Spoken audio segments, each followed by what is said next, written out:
Let me go to Russell. Russell's calling us from Tennessee. Hey, Russell. How are you today? I'm doing I'll give well. you a quick background. I'm a CPA, and I listen to CNBC News, and I saw the piece on marijuana in Colorado, and it was on a financial side. I'm not talking about the spiritual side. Because Sure.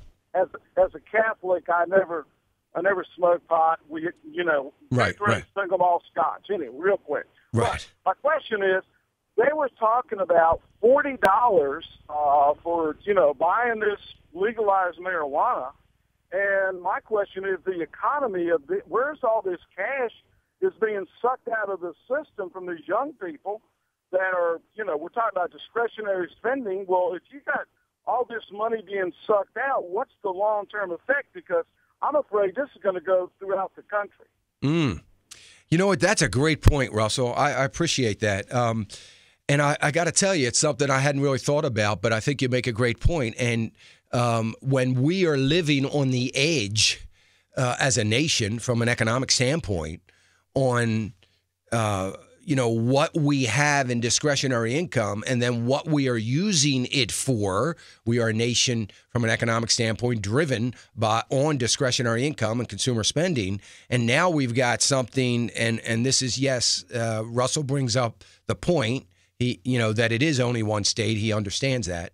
And so do I. But I think the broader point that he made is, this looks like it is gaining legs. We don't have just Washington and Colorado, but, this is gaining legs. And it is siphoning off discretionary income.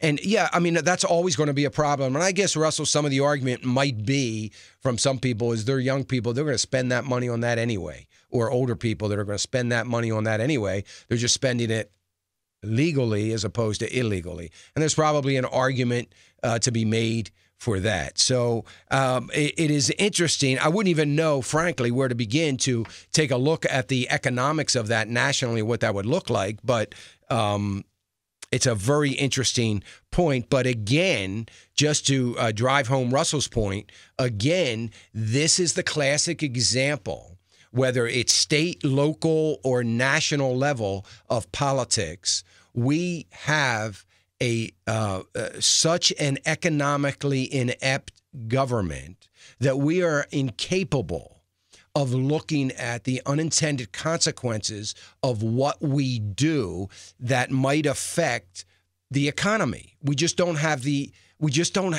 possess the ability to do that. And if we do, and I'm talking about politicians, if they do possess that ability, it is clouded by the ideology and the idea that their number one goal is not the economic future of America. Their common, what their common goal is the feasibility of them getting reelected, their campaign funds, and so on and so forth, and what the lobbyists are telling them.